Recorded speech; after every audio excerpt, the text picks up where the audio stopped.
শিয়াল ভাইয়া, শিয়াল ভাইয়া, আমাকে বাঁচাও। তোর আবার কি হয়েছে রে?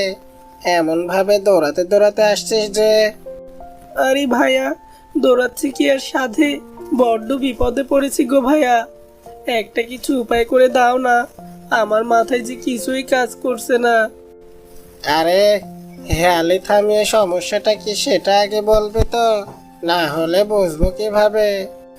ওহ, দেখলি তো, মাথাটা একদম গেল আমার। আসল কথাটাই বলিনি তোমাকে। এই জঙ্গলের বাঘ, ওই বাঘের ছেলের নজর পড়েছে আমার মেয়েটার উপর। সে নাকি আমার মেয়েকে বিয়ে করতে চায়। আমার একটা মাত্র মেয়ে ভাইয়া, এই বাঘের হাত থেকে বাঁচাও তুমি। এ এই তো বাঘের ছেলের ভারী অন্যায় আবদার। আমাকে একটু ভাবতে দে, আমি দেখি কি করা যায়। দেখি না শিয়াল ভাইয়া, তোমাকে একটা কিছু করে দিতেই হবে। এই বেলায় আমি গেলাম, মেয়েটাকে বাসায় একা রেখে এসেছি। এই কথা বলে খরগোশটি দ্রুত সেখান থেকে চলে যায়। শিয়াল ভাবতে থাকে কি করা যায়। বাঘ এই জঙ্গলের নেতা, তার ছেলের কাছে মেয়ের বিয়ে না দিলে জঙ্গলের সমস্ত খরগোশকে এক কামড়ে খেয়ে ফেলতে পারে। তাই যাই করার খুব সাবধানে করতে হবে।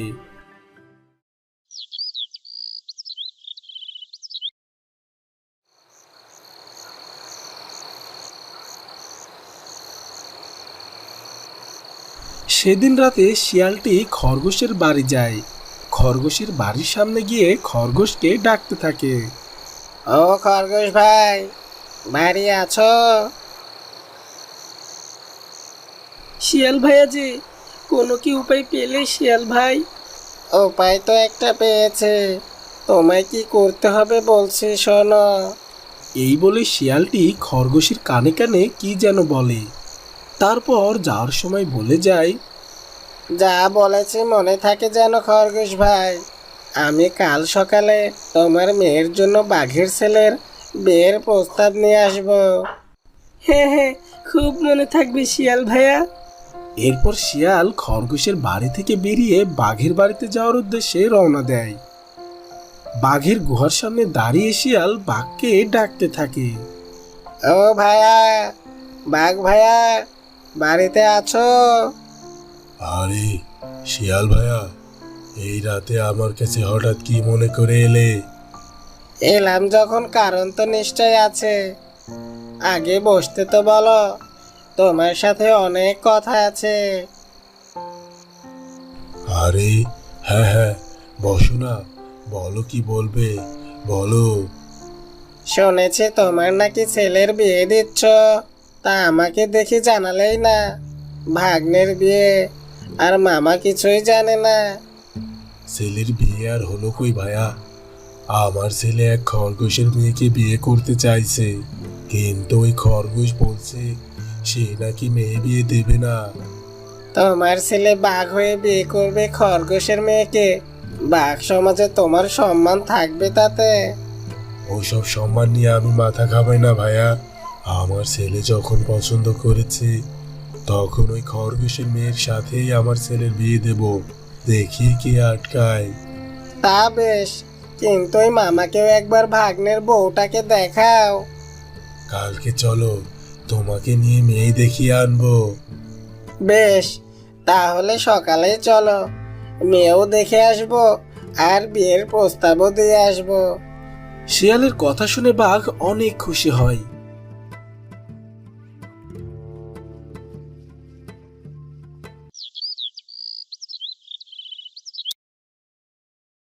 পরদিন সকালে বাঘ, বাঘের ছেলে আর শিয়াল মিলে খরগোশদের বাড়িতে যায়। তাদেরকে আসতে দেখে খরগোশ ঘর থেকে বেরিয়ে এসে বলে, আসুন বাঘ মশাই, আপনার মাসি গতকাল রাতে আমাকে আপনাদের আসার খবর দিয়ে রেখেছে। আমি সব ব্যবস্থা করে রেখেছি, আসুন। বাঘটি খরগোশের আপ্যায়নে খুব খুশি হয়। খরগোশ তাদেরকে বসিয়ে দিয়ে খাবার আনতে চলে গেল। কিছুক্ষণ পর খরগোশ নিয়ে এলো কিছু গাজর আর সবুজ ঘাস পাতা। এইসব দেখে বাঘ আর বাঘের ছেলে একে অপরের দিকে তাকিয়ে থাকে।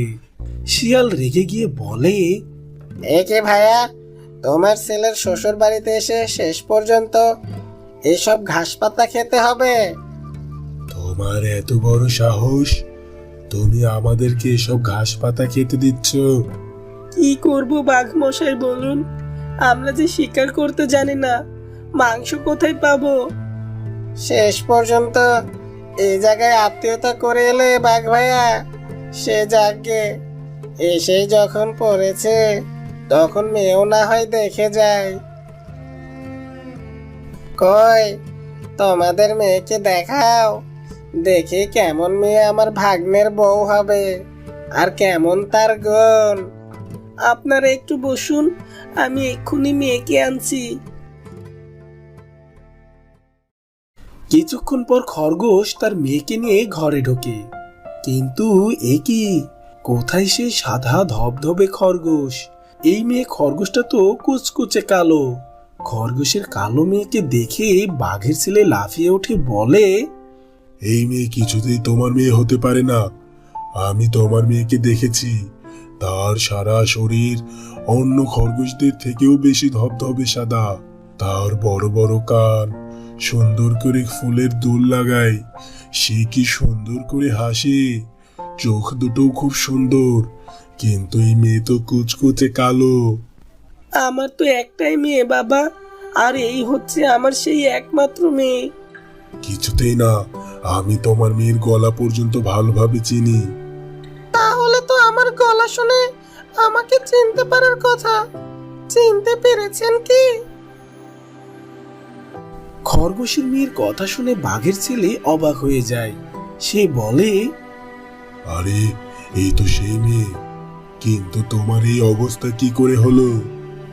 আর বলো না বাবা, মেয়েটাকে কত করে বলেছি ওই নদীর ধারে যাসনি, তাও সেই সন্ধ্যায় সেই নদীর ধারে গেল, আর নদীর পাড়ের বিচ্ছিরি নালায় পড়ে গিয়ে সারা গায়ে নোংরা মাখিয়ে এলো।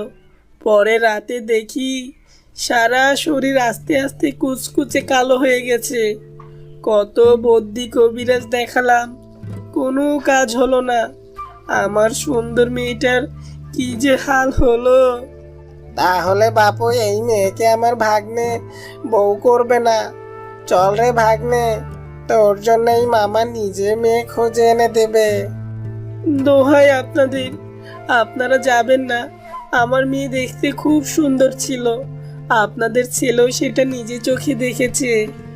কিন্তু এখন তো সে কালো ভূত হয়ে গেছে। ওর এই কালো রং মুছে যাবে। আমি এই জঙ্গলের শেষ মাথায় বুড়ো শিয়ালের কাছে গিয়েছিলাম। সেই শিয়াল বিশাল গণক। সে বলেছে যদি কোনো বাঘের ছেলের সাথে আমার মেয়ের বিয়ে হয়, তাহলে আমার মেয়ের এই কালো রঙের রোগ সেরে যাবে, সে আবার আগের মতো সুন্দরী হয়ে যাবে। ও মামা, গণক মশাই যখন বলেছে আমার সাথে বিয়ে হলে এই রোগ সেরে যাবে, তখন আর বিয়েটা ভেঙে দিয়ে লাভ নেই। এসেছো যখন, দেখেই যাও না। ঠিক আছে, ভাগ্নে যখন বলেছে তখন দেখেই যাই। তা মেয়ে, একটু হাঁটো তো দেখে। খরগোশের মেয়ে হাঁটতেই শিয়াল খেকিয়ে বলে, এস, কে ধপধাপ করে হাঁটে রে বাবা, তোমার সংসার হচ্ছে না যাবে গো বাঘ ভাইয়া, একটু হা করো তো মেয়ে। এস, মুখে দেখি শুধু ঘাস পাতা আর নিরামিষে গন্ধ। আরে শিয়াল ভাইয়া, মেয়ে দেখতে এসে এত কিছু দেখলে চলে নাকি? আমার ছেলের যখন পছন্দ হয়েছে, তখন এই মেয়েকেই আমি আমার গুহায় নিয়ে যাব। তা বেশ, তাহলে আজকে আমরা আসি গো খরগোশ ভাই। কাল আমরা আমাদের বিড়াল মাসিকে পাঠিয়ে দিয়ে বিয়ের দিন তারিখ সব জানিয়ে দেব। ঠিক আছে শিয়াল ভাই। শিয়াল, বাঘ ও বাঘের ছেলে তিনজনে খরগোশের বাড়ি থেকে বেরিয়ে আসে। এরপর তাদের বাড়ির দিকে যেতে যেতে হঠাৎ শিয়াল বাঘকে বলে ওঠে, আচ্ছা বাঘ ভাইয়া, এই খরগোশ বেটা ঠিক কথা বলছে তো? ওর মেয়ের আবার বড় কোনো অসুখ নেই তো? নইলে এত সুন্দর খরগোশ হঠাৎ করে এমন কুচকুচে কালো হয়ে যাবে কি করে? কথাটা তো তুমি ঠিকই বলেছো ভাইয়া। এই খরগোশ বেটা জঙ্গলের শেষ প্রান্তে বুড়ো শিয়ালের কথা বলছিল না? চলো তো ওর কাছে থেকেই শুনে আসি আসল ঘটনাটা কি। শিয়াল বাঘ আর বাঘের ছেলে চলল জঙ্গলের শেষ প্রান্তে, সেই গণক বুড়ো শিয়ালের কাছে। হাঁটতে হাঁটতে একসময় জঙ্গলের শেষ প্রান্তে এসে দেখে এক বড় বটগাছের নিচে চোখ বন্ধ করে বসে আছে এক বুড়ো শিয়াল। শিয়াল সেই বুড়ো শিয়ালের কাছে গিয়ে বলে, ও বুড়ো শিয়াল, বড্ড বিপদে পড়ে এসেছে, তোমার এই জাত ভাইটাকে একটু সাহায্য করো গো।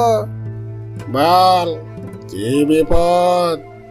আমার এই ভাগ্নেটার বিয়ে দিতে চাচ্ছে জঙ্গলের এক খরগোশের মেয়ের কাছে, কিন্তু ওই খরগোশের মেয়ে হঠাৎ করেই ধবধবে সাদা থেকে কোচকোচে কালো হয়ে গেছে। তুমি নাকি বলেছ বাঘের ছেলেকে বিয়ে করলে সেই মেয়ে আগের মতোই সুন্দর হয়ে যাবে। হ্যাঁ, সে কথা তো বলেছি, তা আসল ব্যাপারখানা কি একটু খুলে বলো তো। খরগোশের মেয়ের উপর সাপ লেগেছে, মস্ত বড় অভিশাপ। বাঘের ছেলের সাথে বিয়ে হলেই খরগোশের মেয়ে সেই অভিশাপ থেকে মুক্তি পাবে। আমার ছেলের কোনো ক্ষতি হবে না তো বুড়ো শিয়াল? খরগোশ যখনই তার অভিশাপ থেকে মুক্তি পাবে তখনই বাঘের মৃত্যু হবে। সেই খরগোশকে অভিশাপ দিয়েছে জঙ্গলের নদী পাড়ের নালায় বাস করা এক অতৃপ্ত আত্মা। বাঘের হাতে তার মৃত্যু হয়েছিল, তাই বাঘের মৃত্যু হলে সেই আত্মারও প্রতিশোধ পূরণ হবে। বুড়ো শিয়ালের কথা শুনে বাঘ চমকে ওঠে, আর সে রেগে গিয়ে বলে, ওই খরগোশের এত বড় সাহস, আমার সাথে এত বড় ধোঁকাবাজি করলো।